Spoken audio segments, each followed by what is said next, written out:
Namaste friends, and I hope you're doing well. We're continuing the conjunction series. Let's talk about the Sun and Shukra, or Venus, in the third house. Okay, a little bit on the essence of it.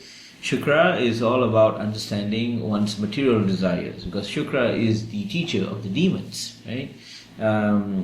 Shukra brings peace to situations. Whatever situation there is, it tends to shower its harmonious graces, which means it doesn't have any problems, it doesn't like much drama. What it's really interested is desires, sensuality, the ability to connect to the material world as much as possible, to be happy materialistically speaking. All right, that's what Shukra is all about. Which is again, it is the teacher of the demons, right? Of course, again, these are the tenets of Hindu theology and philosophies, where materialistic desires will bring a person a lot of pain and suffering, which is why Venus, being the Karaka for materialistic desires, is seen as the teacher of the demons. Now, material satisfaction, I would say that would be a good summary for Shukra or Venus. Some of the stories, if you have read the Puranas, the Venus, Shukra Bhagavan, received a boon from Lord Shiva. Okay, the ability to resurrect the demons from the dead. Okay, the demons or the asuras who's fighting in the battlefield, Venus will have the power to bring them alive. Okay, the power of resurrection. In essence, it's called the Mrityu Sanjeevani power. All right.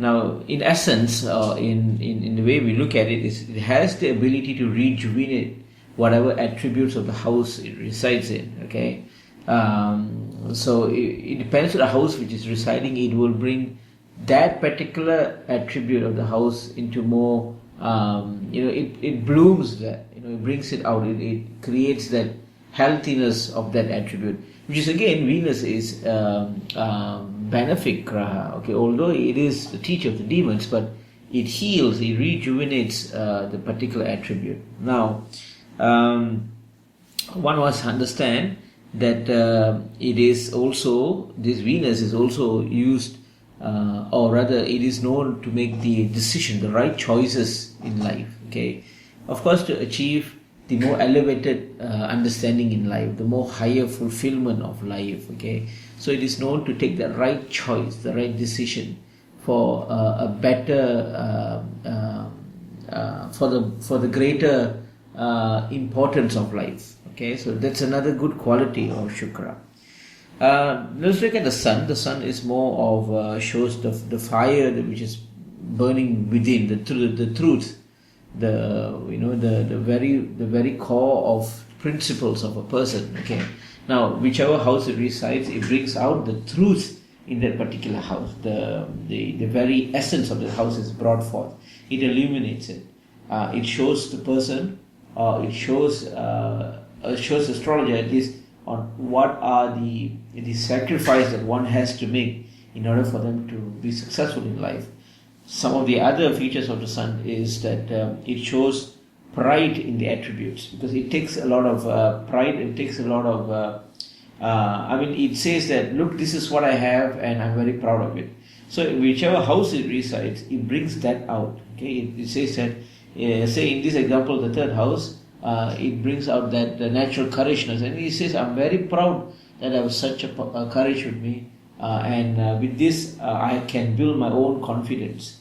That sort of prideness. Okay, but of course these things can get adverse if Venus is not affected in anything. If Venus is, especially in Kanya, where it goes debilitated, or Surya is not doing well, all these things will start to have problems. It goes, whatever I've said, it goes on the adverse side of it, the reverse polarity of it.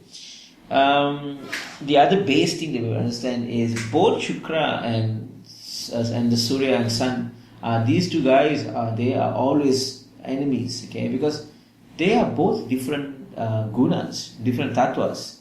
One is all about understanding the dharma. The Sun is all about focusing life in a very dharmic, in a very sustaining life in a very pure and contentment and happiness without the materialistic gains. Try to understand spirituality where it gives you true happiness and bliss. Shukra, in other words, its tattva is rajas. Okay, it's not unlike the sun is sattvic. The Shukra is rajas. That guna is more towards desire of doing things, desire of creating new things in the world. Okay, so both has opposite polarity. So these two guys are basically enemies. Now, whichever house they reside in, it's going to give a lot of problems. Now, the sun always takes precedence. Okay, the sun is the king of the grahas. It takes precedence. However, the sun in the third house, I notice over the years, is it sort of weakens if it goes together with Venus, because Venus. Now you have to understand the house, the third house is the house that governs, or the first house. Let me put it this way: the third house is the very beginning of the karma, or the house of desire. It's the beginning house of desire. So, and that house of desire is ruled by, or the presiding grahas will be for, or the lordships of that house is Mars and Mercury. These two guys are, Mars is moving forward to do things. Mercury is giving the logical thinking to perform things. Again, both are in the process of doing something. These two are very much close to that rajasic quality, which again favors Venus, right? So Venus takes slightly more control when it comes to this third house. That personality is more towards Venus rather than Sun. So I feel, and of course based on experience on many years, people who come to me who some of them have these conjunctions, they tend to be more more connecting with the and anything and everything to do to enhance their materialistic life. Okay, they are the one who actually goes out and without much of a problem they start to become rich. That status, that stage of gaining money seems to be effortless for them. Whatever they do, whatever they see, they come up with some ideas. Okay, they feel that yes, I can take this business and move it to greater heights.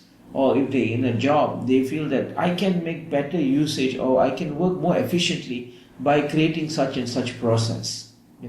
So they are very well connected, and the house they are in, the third house, is all about your courage on how do you set forth in this world, your personal interest, right? How do you gain that competitiveness in this world is seen in the third house. How do you face yourself, by yourself, alone in this world? And all this requires a lot of inner courage. Now Venus gives that inner courage, because Venus is the one that says that, look, life is all about enjoying oneself. So go ahead, and you are sitting on the house of seeking pleasures, and Venus is the karaka of seeking pleasure. So you can imagine how well that's going to be. Of course, this depends if Sun gets too close, and if it combusts, or what we call as Astangata with Venus, then all this can go into the reverse polarity or some kind of adverse effects. Other than that, the Sun may not have much of an impact in this case, because the Venus feels very comfortable in it. Although Venus and the Sun are enemies, but the Venus is very happy in this house, and thus giving a lot of materialistic gains for these people. You can't say this is bad, because obviously money is going to give you a lot of confidence in life. But having a good Venus will use that money that you gain, the money that you're making. Venus is also the karaka of making the right choice for higher fulfillments in life, right? So the money that you make, and if your Venus is well situated, then you're going to use the money for a good cause, okay? Some of which you might do for charity, to help people who are really in need, that sort of things is seen. So I feel Sun and Venus in the third house gives a lot of materialistic gains, gives a person to move very far in life. These people are, for the most, have seen, they do not stick to a job very long. They always move into the business line, because that impulse in them to gain more is so strong that they find that working and earning It doesn't, the ratio of putting the effort and earning at the end of the month is not is not logical to them. So they always set forth into doing business, and by doing business they gain into huge heights. Okay. So again, friends, please do not take as verbatim. All this still requires very deep studies, a very deep analysis on your own individual charts. We would not know what sort of, I would not know what sort of grahas where they are residing in, what sort of afflictions they are getting, the avastas, the drishtis, just the yogas, the different sthanas and all that. The list goes on and on. So you can use this as a foundation base. From there you can build on predicting your own charts. So I'm going to stop here. It's about 10 minutes now. I hope it has been knowledgeable. Do stay tuned. If you're new to my channel, do subscribe. There's going to be many videos, upcoming videos. My target is to cover 1,000. That's right, 1,000 conjunctions. That is the aim that I've given myself. I think it's a calling from the gods, because many of you out there are much interested in conjunctions, right? So that's the target that I've given. I hope that I can meet that target in a few months' time. I hope God can give me the courage in that sense. So thank you, friends, and I wish you all the best, and stay tuned. Namaste.